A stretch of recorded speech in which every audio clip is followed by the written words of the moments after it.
Dear students, welcome to the channel. This is Mathematics SSC 1 paper of Science Group, and it is 2024 paper 1. There are some MCQs we will discuss, and we will discuss the solution of those MCQs. Like the first one is, if A equal to 3, 2 and 4, 3 are the entries of A, और यहाँ पे A inverse का पूछा है, and we know that A inverse of any matrix is equal to adjoint of A divided by A determinant, but the determinant of given matrix is 1. 3 को 3 के साथ multiply करें और 4 2 ज़ा 8, 9 माइनस 8 करने से 1 आता है, तो डिवाइड में 1 है. अब ए इनवर्स एडजॉइंट में क्या होता है कि प्रिंसिपल डायगोनल के जगह चेंज होते हैं, और ये जो नेक्स्ट 4 और 2 के जो है साइन चेंज होते हैं, ये एडजॉइंट कहलाता है. अब 4 माइनस 2 3 और 3 की जगह चेंज होंगे तो 3 रहेंगे.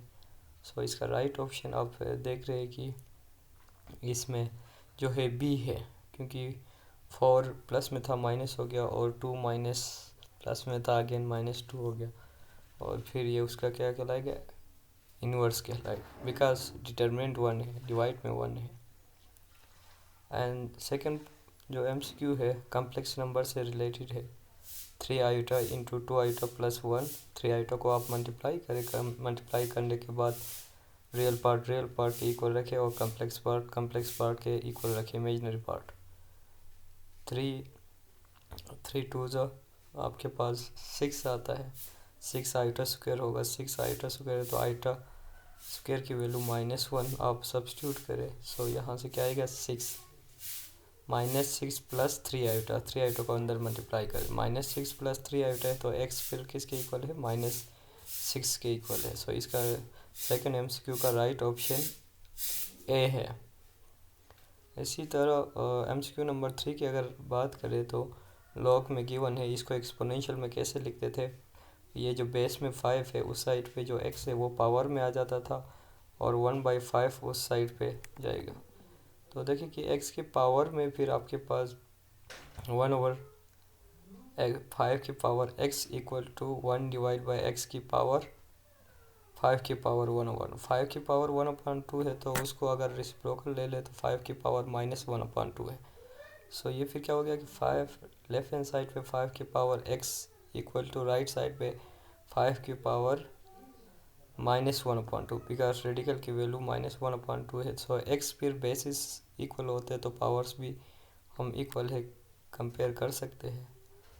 सो it means the value of x is -1 divide by 2. इसका राइट ऑप्शन डी है.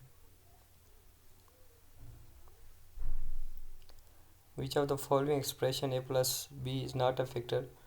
जैसे हम b में देख रहे थे a² माइनस बी स्क्वायर में a plus B into A minus B उसका फैक्टर है a प्लस बी, और क्यूब में भी उसका फैक्टर होता है. स्क्वायर वाले को भी फोर्थ जो है a की पावर 4 प्लस b की पावर 4 जो है इसको भी हम एक्सपेंड कर सकते हैं, बट a² प्लस b² का ऐसा सच कोई फार्मूला नहीं है, तो फिर उसका फैक्टर नहीं कह सकते.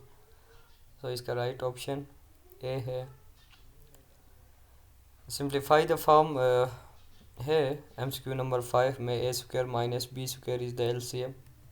सो फिर राइट साइड पे जो a माइनस बी है उसके पावर 1, उसके न्यूमिनेटर में 1 है, तो फिर a minus B into A plus B. LCM a² minus b² सारों में है. आप देख रहे हैं कि उस साइड पे आपके पास a प्लस बी होगा, a प्लस बी न्यूमिनेटर में. So that is a plus 2b. इसका राइट ऑप्शन डी है. एलसीएम लेके आप चेक कर सकते हैं. LCM of factor a minus B whole power 4 and a minus B whole power cube. LCM में देखिए नॉन कॉमन और कॉमन फैक्टर्स आपस में मल्टीप्लाई करते हैं. जैसे इनमें कॉमन क्या है, a minus B whole cube है. सो एक a minus B whole power 4 से एक a माइनस बी रहेगा, तो एलसीएम आपके पास a minus B whole power 4 ही है इसमें. इसका राइट ऑप्शन सी है. The solution set of absolute is given. Absolute solve करने के लिए सबसे पहले 3x इक्वल टू 2 रखोगे तो वहाँ से x की वैल्यू क्या आएगा, 3/2 आएगा. इसी तरह आप यहाँ पे -3x इक्वल टू 2 रखें, -3x = 2, x = -3/2। तो x = -3/2 और x = 2/3 पे एब्सोल्यूट ऑफ 3x आपको 2 दे देता है। And again the right seventh का राइट ऑप्शन आपके पास डी है। The point 3 and -4 lies in which quadrant, x coordinate plus है जबकि y कोऑर्डिनेट माइनस है। तो x कोऑर्डिनेट प्लस है, y कोऑर्डिनेट माइनस कहाँ पे होता है? ये फोर्थ क्वाड्रेंट में होता है। फर्स्ट क्वाड्रेंट में दोनों पॉजिटिव होते हैं, सेकेंड क्वाड्रेंट में x पॉजिटिव है, x y positive, x minus में, और थर्ड में आपको पता है कि दोनों माइनस में होते हैं। और ये जो पॉइंट है इसका y कोऑर्डिनेट माइनस में जबकि x प्लस में है, तो ये फोर्थ क्वाड्रेंट में लाई करेगा। राइट ऑप्शन डी है इसका। Which point lies on both axis, point एक ऐसा पॉइंट जो x दोनों पे लाई करे। इस तरह का कोई पॉइंट नहीं होता है, लेकिन जस्ट सिर्फ ओरिजिन ऐसा पॉइंट है, ठीक है, जिसके कोऑर्डिनेट 0 0 है। तो वो एक्सिस पे भी लाई करता है, वो y एक्सिस पे। सो इसका राइट ऑप्शन डी है। The diagonal of dash doesn't divide it into congruent triangles. Congruent triangle square में हो सकता है डायगोनल, अगर हम बनाए रेक्टेंगल में भी, पैरेललोग्राम में भी, ट्रेपेजियम में नहीं है। डी ऑप्शन है। इसी तरह हमारे पास एक और थ्योरम से रिलेटेड था। देखिए कि if one side of if a line passes through mid point of line A B and B C, that line is D A and its parallel to A C, so it will be half. इस तरह का एक theorem था। अगर एक line एक triangle को पास कर रहा है और उनके दोनों साइड्स के मिड पॉइंट से गुजर रहा है और थर्ड साइड के साथ पैरेलल है, तो वो उस थर्ड साइड के लेंथ का हाफ होता है। तो थर्ड साइड का लेंथ जिसके साथ पैरेलल है वो 10 गिवन है, और फिर उसका जो लेंथ है वो 5 है। यहाँ पे the length of A be in given figure आप देख सकते हैं कि ए बी और बी सी इक्वल है, तो 3x इक्वल टू x + 2 रखे, वहाँ से x आप फाइंड आउट करें। वहाँ पे x की वैल्यू क्या है? 1 है। x की वैल्यू 1 है, तो फिर ए बी की लेंथ कितनी है? 3x के इक्वल है। 3 × 1 करने से आपके पास ए बी की जो लेंथ है वो 1 आ जाता है। So right option is A, no no, C. Right option is C, 3 आ जाता है। Which of the following are the sides of triangle. देखिए कि दो साइड्स का सम थर्ड से ग्रेटर आना चाहिए, सारे साइड्स का। लेकिन यहाँ पे हम देख रहे हैं कि जो है इसमें राइट ऑप्शन बी है, बिकॉज 3 + 4 करे तो वो ग्रेटर देन 5 आता है। यस, 4 + 5 करे तो ग्रेटर देन 5 आता है। इसी तरह 3 + 5 करे ग्रेटर देन 4 आता है।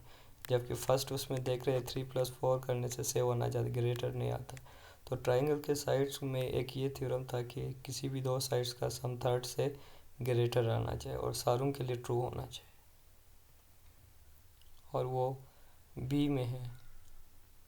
इसी तरह सी में आप देख रहे हैं 3 + 4 करने से वो ग्रेटर नहीं आता 7 से। इसी तरह 3 + 1 करने से आप डी में देख रहे हैं 5 से ग्रेटर नहीं आ रहा। और 14 in the given figure D is parallel to D E parallel to, हाँ, इनमें देखिए कि एक ऐसा थ्योरम था कि वो साइड प्रोपोर्शन में होंगे। तो 4:2 वो क्या है आपके पास? वो अगर 4 है तो फिर x आपके पास कितना होना चाहिए? 3 होना चाहिए। अगर मिड पॉइंट से नहीं गुजरता है तो उनको प्रोपोर्शनली डिवाइड करता है। 4:2 इज सेम एज 6:3। तो जो x की जो वैल्यू है वो 3 है। लास्ट हम देख रहे हैं कि एरिया ऑफ गिवन फिगर। यहाँ पे एरिया अगर हम निकालते हैं तो ट्राइंगल के लिए जो आपके पास एरिया का फार्मूला आप अप्लाई करें, half into length multiply bread, length multiply height, height 6 है, और इसमें फिर दोनों को सम करेंगे तो इसका आएगा यहाँ पे 8 गिवन है, I guess base A B, ठीक है। सो ए से बी तक आप 1/2 8 है, तो अगर 4 और फिर 24 आ जाता है। 1/2 मल्टीप्लाई 8 मल्टीप्लाई 6 2 4 6 4 = 24। सो इसका राइट ऑप्शन बी है। अगर इस तरह के पेपर्स, और हम इसी चैनल पे हमने स्टार्ट किया है, सारे पेपर्स इसमें डिस्कस होंगे। और कोई क्वेश्चन?